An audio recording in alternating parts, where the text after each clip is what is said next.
Hey everyone! In this video I wanna share my top 7 best collector's editions. Some may ask, are they worth it? And I will say, it depends, because a collector edition on its own, it's all about having a unique presentation.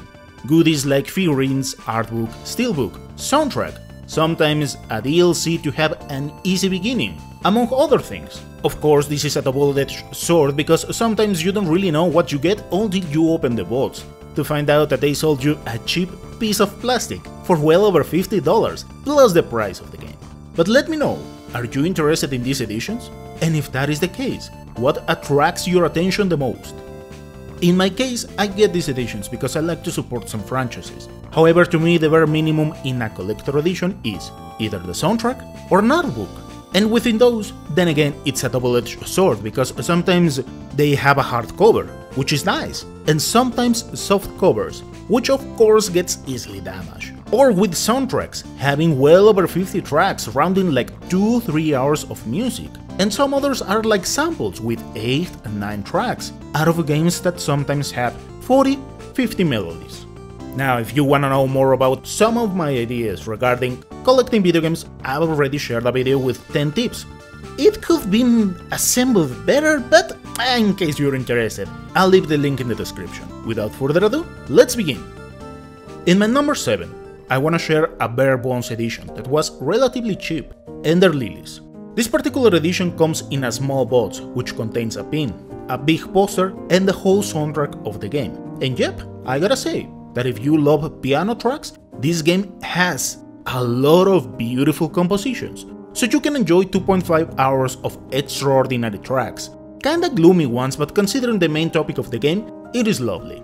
And this is a good example of a basic collector edition that offers something amazing, if you like the soundtrack of the game. Of course, if there is something to point out is that these posters usually get damaged.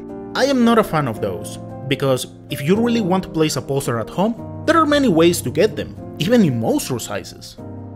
For the number 6, I will place Castlevania Lords of Shadows. This is another collector edition that was relatively cheap. What I like about it is that it contains a small artbook, soundtrack and game all together, keeping the whole thing simple but extraordinary, as it is like a hardcover book with beautiful art that has something like texture, as well as kind of shiny, which of course makes it catchy. The small artbook shares a first glance of the mask, which play an important role throughout the journey, as well as some enemies, characters, environments, items, and so on. Despite being quite short, it has beautiful images, and the CD contains 20 tracks. While it is not the whole OST, I gotta say that it has an extraordinary selection of melodies, some of the most memorables in my opinion. This small collection of tunes goes for around 1 hour. In my humble opinion, it was definitely worth it. In the 5th place, I will also throw Castlevania Requiem. This one is here because it has a gorgeous box. I mean, just take a look at it. The portrait is simply amazing. As for the contents, it offers different things like some selected tunes from Rondo of Blood and Symphony of the Night. I didn't open it, but looking at it, most likely it's somewhere around 1 hour of tracks. A huge poster, a golden steelbook, and the game. All of this inside of a coffin or casket, whatever the term you prefer. Perhaps the most iconic save in the whole franchise, which also stores a small vampire killer, as well as Alucard's sword and shield. If I place it a bit low, it is because of the price. It would have been better if they had added the whole soundtrack of both games, or a chunky artbook. That would be amazing, considering that Symphony of the Night has a lot to show. Aside from that, it is a beautiful collector's edition. A bit expensive, but beautiful nonetheless. In the 4th place, Shin Megami Tensei 5. The outer protection is the one that you can see in the image. It is not the best, but I guess it's more about having a way to protect the main boss. However, it depends how you want to look at it, as ideally you want the whole thing to be as best as possible. Once opening the box, a detail that I love so much is that our Hihofela has those shining eyes, and with the right amount of light in the room, it has a really cool effect. The first item we have at hand is the backpack that is used in the game. I haven't taken it out of the plastic, but it seems to be of good quality. I don't know, since Resident Evil 5 I don't really take those out of their plastics. Moving it aside, we have 2 CDs, one containing selected SMT tracks that got a nice rearrangement, with beautiful melodies if you are into Baroque or classic approaches. They are like 40 minutes, and the other CD has 25 selected tracks of the main game, lasting for around 1 hour and 10 minutes. If you ask me, I would have liked to have the combat themes. While it has some of the most iconic tracks, there are other amazing tunes that were left behind. Moving on, then we have the steelbook of the game, and at the bottom a small art book with amazing hardcover.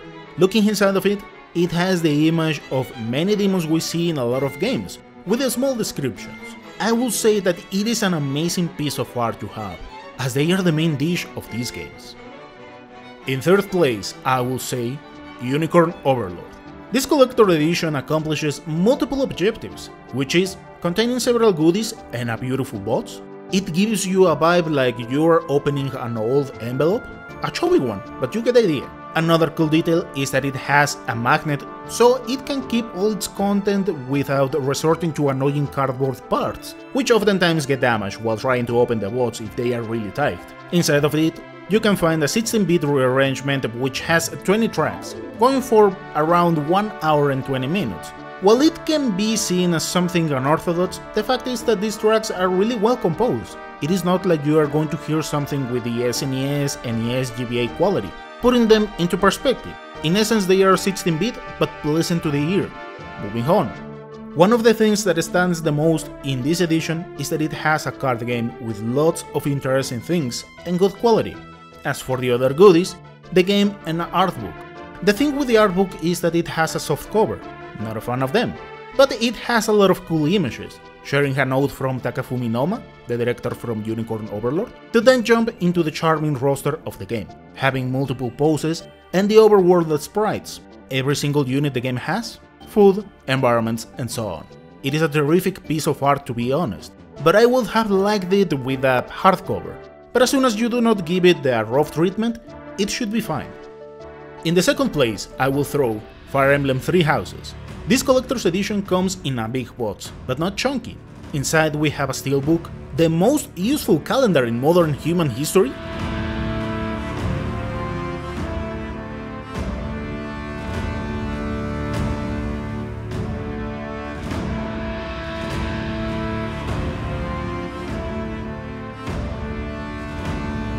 a CD with 33 selected tracks, going for around 1 hour and 10 minutes.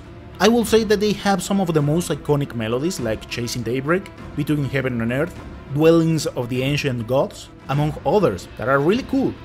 Jumping into the artbook, it is simply amazing. Great cover with the texture. As for the content, this one is quite packed, with pretty much every character. Details about clothes, hair, accessories, and some extra notes. They are in Japanese, but they are not that overwhelming. Moving forward, we can see every unit or class we can use, enemies, weapons, environments, and so on. While it is smaller compared with Engage, I believe this one is way better. Particularly, I like the environment's images. They are gorgeous. And for the first place, Labyrinth of Galeria. This collector's edition has all the details I look for. It wasn't expensive. It comes with a beautiful box where we can see Eureka, 2 puppets, and that transcendent being who's going to beat the heck out of everyone.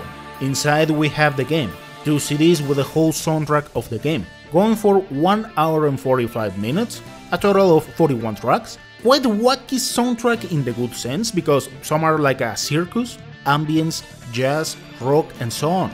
It is a quite packed OST. The Dungeon Divers card game comes with a small mat and lots of cards with good quality, having the rules, events, paths for the game, and so on. As for the artbook, it is quite chunky, with lovely cover. This one reminds me a lot like old looking books, with aged paper, at least because of the color. Inside we can find the main characters, along small descriptions of who they are, enemies, every single facet with their multiple variations, some of the NPCs we find along the journey, and environment. This is another extraordinary piece of art. For the time being, these are my most cherished collector editions I own. I hope you found this video informative. Thank you so much for watching, and I'll see you next time.